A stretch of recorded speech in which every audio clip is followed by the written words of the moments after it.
మహానగరంలో నిరుపేదల సొంతింటి కలను నిజం చేసేందుకు ప్రభుత్వం తీసుకున్న అతిపెద్ద చారిత్రాత్మక నిర్ణయం ఏంటో తెలుసా?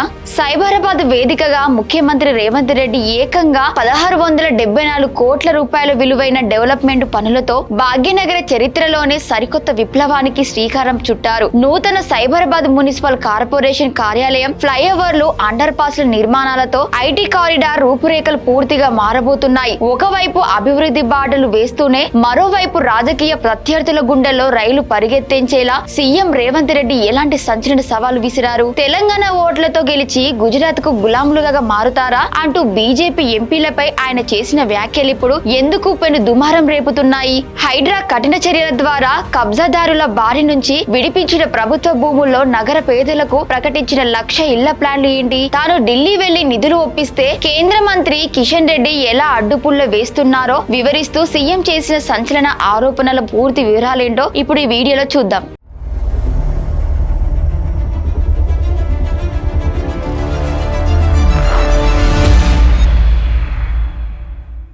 తెలంగాణ రాజధాని హైదరాబాద్ నగరాన్ని భవిష్యత్తు తరాల అవసరాలకు అనుగుణంగా అంతర్జాతీయ స్థాయిలో తీర్చిదిద్దేందుకు కాంగ్రెస్ ప్రభుత్వం అత్యంత ప్రతిష్టాత్మకమైన అడుగులు వేస్తోంది. ఇందులో భాగంగా సైబరాబాద్ పరిధిలోని మియాపూర్ వేదికగా నిర్వహించిన బహిరంగ సభలో ముఖ్యమంత్రి రేవంత్ రెడ్డి పాల్గొన్నారు. గ్రేటర్ హైదరాబాద్ పరిధిలో ట్రాఫిక్ సమస్యలను నివారించడానికి, పరిపాలనను ప్రజలకు మరింత చేరువ చేయడానికి ఏకంగా 1674.74 కోట్ల రూపాయలు విలువైన బృహత్తర మౌలిక వసతుల ప్రాజెక్టులకు ఆయన శంకుస్థాపనలు చేశారు. ఈ పనులలో భాగంగా నూతన సైబరాబాద్ మున్సిపల్ కార్పొరేషన్ కార్యాలయం భవన నిర్మాణానికి Miyapur Allwyn junction flyover, Hafeezpet Miyapur underpass మరియు బాచుపల్లి ఆల్విన్ అండర్ పాస్ ప్రాజెక్టులకు ముఖ్యమంత్రి పునాది వేశారు. కేవలం శంకుస్థాపనలకే పరిమితం కాకుండా నిర్ణీత గడువులోగా ఈ పనులన్నీ పూర్తి చేసి ఐటీ కారిడార్లో ప్రయాణం కష్టాలను శాశ్వతంగా తొలగిస్తామని సీఎం ఈ వేదికగా హామీ ఇచ్చారు.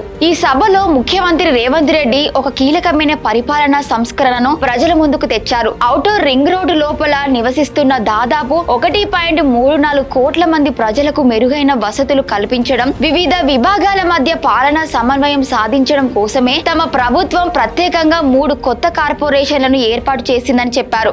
అందుకే తాగే నీళ్ల కోసం కావచ్చు, వేసే చెత్త కోసం కావచ్చు, వేసుకునే రోడ్ల కోసం కావచ్చు, అండర్ గ్రౌండ్ డ్రైనేజ్ కావచ్చు, మున్సిపల్లో ప్రతి పని క్రమ పద్ధతిలో అభివృద్ధి జరగాలి అంటే ఏమి చెయ్యాలి అని మేము నిపుణులను అడిగినాం. ఆ నిపుణులందరూ కలిసి ఒక సలహా ఇచ్చిండ్రు.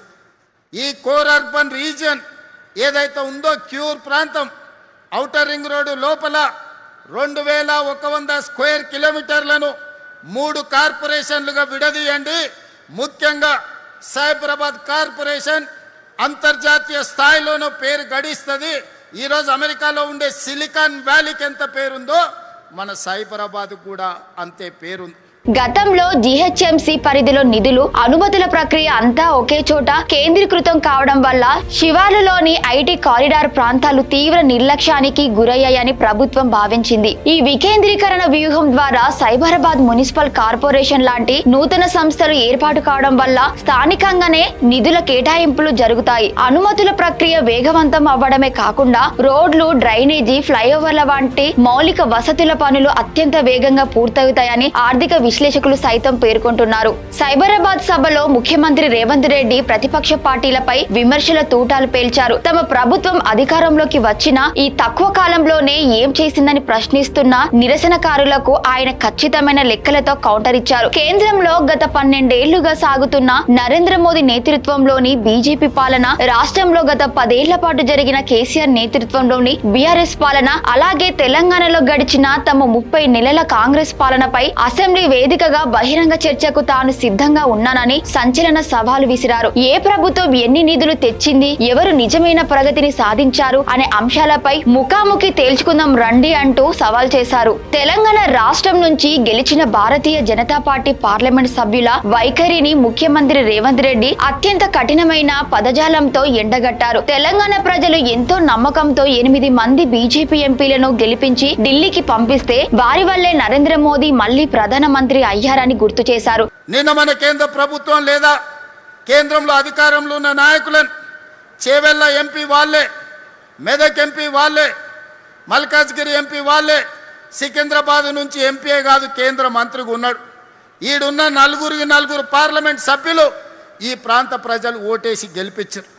తెలంగాణ నుంచి 8 మంది ఎంపీలను ఇస్తేనే నరేంద్ర మోడీ గారు ప్రధానమంత్రి అయినారు. కానీ గెలిచిన నాటి నుండి నేటి వరకు ఆ 8 మంది ఎంపీలు తెలంగాణ రాష్ట్ర ప్రయోజనాల కోసం కేంద్రం నుండి తెచ్చిన నిధులు శూన్యమని ఎద్దేవా చేశారు. నేను ఇవాళ అడుగుతున్నా, ప్రజలు మీకు ఓట్లేసి గెలిపించి ఢిల్లీకి పంపిస్తే మోడీని అడిగి మెట్రోని తెచ్చే తెలివితేటలు మీకు లేవా? రీజనల్ రింగ్ రోడ్కు నిధులు అడగాల్సిన అవసరం లేదా? గోదావరి నదీ జలాలు హైదరాబాద్ నగరానికి తాగడానికి నిధులు తీసుకురావాల్సిన అవసరం లేదా? సింగూరు నదీ జలాలను హైదరాబాద్కి తేవాల్సిన అవసరం లేదా? వీటి మీద మీరు మోడీ గారిని అడగరా? మూసీ నది ప్రక్షాళన కోసం కేంద్ర ప్రభుత్వం నుంచి అనుమతులు తీసుకురమ్మంటే అది చేత కాదు. కానీ ఈడుండి పొంకనాలు కొడుతున్నారు.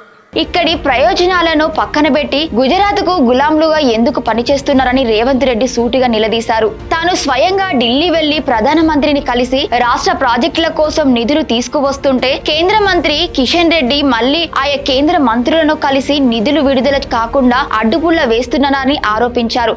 ఆయన పెద్ద మనిషి కిషన్ రెడ్డి వెనకటికి ఎవరో చెప్పిండట, పొంకనాల పోసిగానికి 3 ఎట్లుంటే 36 దొడ్లున్నాయని. అయ్యా కిషన్ రెడ్డి, నువ్వు ఎంత మొనగానువో ఎంత లడాయికోతో తెలంగాణ వాళ్ళందరికీ తెలుసు. నీ తెలివితేటలు ఆపేయి. మోడీ గారిని అడుగు. ప్రాణహిత చేవెళ్ల మీద తుమ్మిడేటి ప్రాజెక్టు మహారాష్ట్ర ముఖ్యమంత్రి మనతో చర్చించడానికి రాకుండా అడ్డుపడుతున్నది మీరు కాదా? ఈరోజు గోదావరి నుంచి ఈ నగరంలో విస్తరిస్తున్న జనాభాకు 20 టీఎంసీల తాగునీళ్లు తేవాలని పనులు ప్రారంభిస్తే ఆ నిధులు రాకుండా అడ్డుకుంటున్నది మీరు కాదా? కేంద్ర ప్రభుత్వం గుజరాత్లో సబర్మతి అలాగే గంగా నదులను వేల కోట్లతో ప్రక్షాళన చేస్తుంటే చప్పట్లు కొట్టే బీజేపీ ఎంపీలు మన హైదరాబాద్ నగరానికి జీవనాడి లాంటి మూసీ నది ప్రక్షాళన ప్రాజెక్టుకు నిధులు ఇవ్వాలని ప్రధాని మంత్రి మోదీని ఎందుకు అడగటం లేదని ప్రశ్నించారు. ఢిల్లీ కాలుష్యం వల్ల ఎక్కడ స్కూళ్లు మూసేసి పరిస్థితి వచ్చింది. మన హైదరాబాద్ కు అలాంటి దుస్థితి రాకుండా మూసీని ప్రక్షాళన చేసి తీరుతామని స్పష్టం చేశారు. హైడ్రా వ్యవస్థ ఏర్పాటు తర్వాత హైదరాబాద్ మహానగరం నగరంలో కబ్జాదారుల గుండెల్లో వణుకు మొదలైంది. ఇదే అంశాన్ని ముఖ్యమంత్రి రేవంత్ రెడ్డి తన ప్రసంగంలో బలంగా ప్రస్తావించారు. నగరంలోని విలువైన ప్రభుత్వ భూములను హైడ్రా అత్యంత పటిష్టంగా విడిపిస్తోందని చెప్పారు. అలా విడిపించిన ప్రభుత్వ స్థలాలలోనే ఎక్కడా పక్కదారి పట్టకుండా నిరుపేద మధ్యతరగతి ప్రజల సొంతింటి కలను సాకారం చేసేందుకు ఏకంగా 1,00,000 LIG MIG ఇళ్లను నిర్మించి ఇవ్వబోతున్నట్లు సంచలన ప్రకటన చేశారు. ఎక్కడ నివసిస్తున్న వారికి అక్కడే ఆధునిక వసతులతో ఇళ్లను కట్టి అప్పగిస్తామని స్పష్టం చేశారు.